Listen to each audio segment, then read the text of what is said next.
of your review. Remember, this review is due in its entirety tomorrow, which is Thursday. So I'm just going to do another part of it, but you are going to have to do a little bit more work yourself.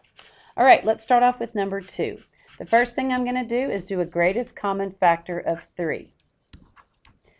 After I take the 3 out, I'm left with x to the 26 minus 16. That reduces to x to the 13th plus 4 and x to the 13th minus 4. Now I can't reduce this anymore because it has a 13. All right, let's go down here and do number 6. On number 6, I notice that there is no greatest common factor, but I do see a 2 in front. So I'm going to have to slip and slide that 2. So I'm going to take off the 2 and leaves x squared minus 13x plus 40. Now I need to think of 2 things that multiply to give me 40 and add to give me 13. That is 5 and 3. So x minus 5 and x minus 3. Don't forget to slide. I need to take the 2 and put it back under. So my answer is going to be 2x minus 5 and x minus 15. Whoa, wait a minute. What just happened here? I see what happened. This was an 8 and it came out to look like a 3. There it is. So then 2 goes into 8 4 times, so it's x minus 4. Sorry about that. All right, number 10. X squared is a perfect square and 100 is a perfect square. So I'm going to try a perfect square trinomial. Half of the x's, the square root of 100 is 10. But wait, when I try to double the middle, that does not work to give me a 25. So this is not the answer. So I've got to try again and try to find 2 things that multiply to give me 100 and add to give me 25. How about x plus 5 and x plus 20? Now that multiplies to give me 100 and adds to give me 25, so that would be the correct answer. On number 14, I see a greatest common factor of 10. So I'm going to take out a 10. That leaves me with 16x squared minus 24x plus 9. Looking at these numbers, the 16 is a perfect square and the 9 is a perfect square. So my answer should be a perfect square, although I am going to check it. Bring your 10 down. The square root of 16 is 4x. The square root of 9 is 3. Since that's the minus, that should be a minus. Now check it for the 24. 3 times 4 is 12, and 12 times 2 is 24. That is our solution. Now let's look at number 18. I have to find out if this is quadratic. It's quadratic for several reasons. First is if it has a quadratic equation that can be put in standard form, which means it's in the form of y equals, and then it has x squared plus whatever x plus a number. The second way is if the common differences for the second differences are the same. So let's look at this one. Now the x all match up 2, 2, 2, 2. The y value goes down by 20. From 1 to negative 3 is negative 4. From negative 3 to 9 is 12. See, we're on opposite sides of the number line here. And from 9 to 37 is 28. The first differences are not the same. If the first differences were the same, this would be linear. Since they're not the same, I'm going to go ahead and do my second differences. Negative 20 to a negative 4 is 16. From negative 4 to positive 12 is 16. And from 12 to 28 is also 16. So you would say yes, because the second differences are the same.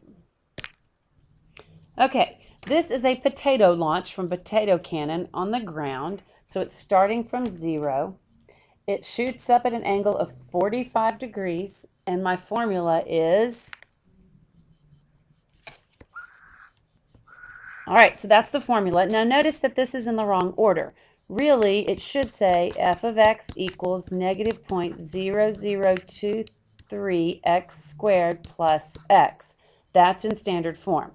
All right, my vertex is going to be negative b over 2a. b is 1, so that's going to be negative 1 over 2 times 0.0023. When I typed this in my calculator, it gave me 217.391. Now make sure that you type it in this way, oh my goodness, so that I get this part to multiply before it divides into negative 1. And this was a negative and a negative, which changes to a positive. So this means that at 217, which is about right here, 217.391, that is the time of the highest point. So time is that. Now we need to find the highest point. So I've got to take this time, which is 217.391, and plug it into x squared. So actually what I'm doing is taking 217.391 equals 217.391 minus 0.0023 times 217.391. Going to my handy dandy calculator. So when I typed this into my calculator, it gave me 108.696. So that looks like the highest point right here is 108.696. Okay, did we answer the questions? First, we had to find the height of the highest point of the trajectory, which is the 108.696, and the horizontal distance the potato travels before hitting the ground. Well, we haven't answered that question. It's somewhere over here. Well, right up here at 217.391, that's the halfway point. So if I double that, that's going to give me where it hits the ground. And when I double that, it gives me 434.782. So let's look over this one more time. In order to find the maximum height, I first have to find the axis of symmetry. Once I find the axis of symmetry, which was 217.391, then I plugged that back in, which is here, to find the height. My height was 108.696. So that is the maximum height.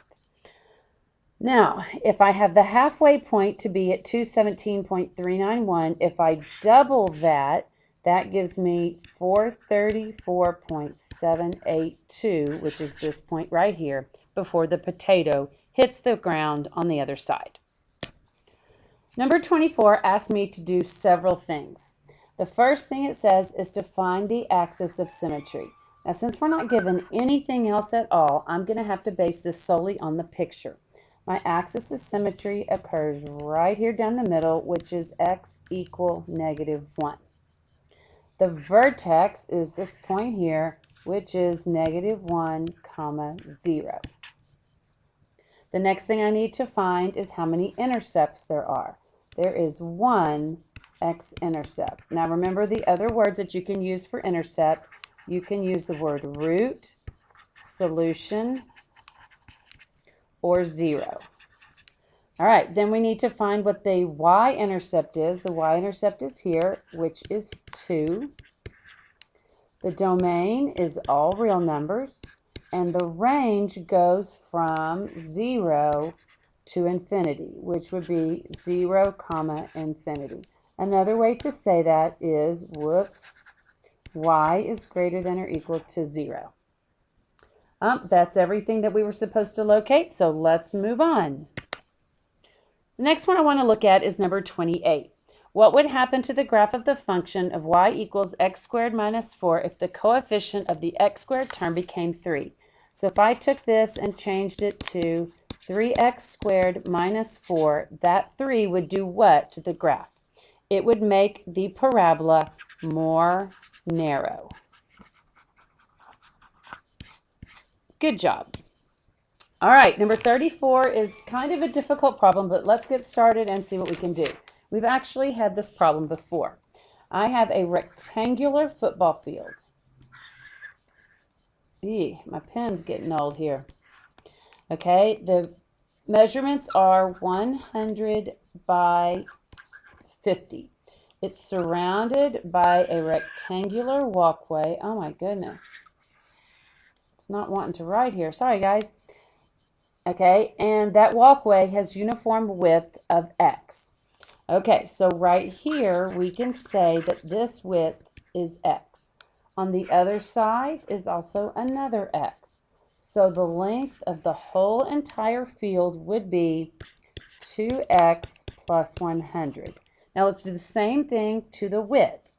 This piece is also x, this is 50, and this side is x. That gives me 2x plus 50. Now I need to write this in quadratic function to find the combined area of the field and the walkway. So I've got to multiply all of this out. 2x times 2x is 4x squared. 2x times 50 is 100x. 100 times 2x is 200x, and 100 times 50 is 5,000. Combining my middle terms, I get 4x squared plus 300x plus 5,000. That's it, and my phone's ringing, so y'all have a great night. I will be here at 7 o'clock on Wednesday morning. Good evening.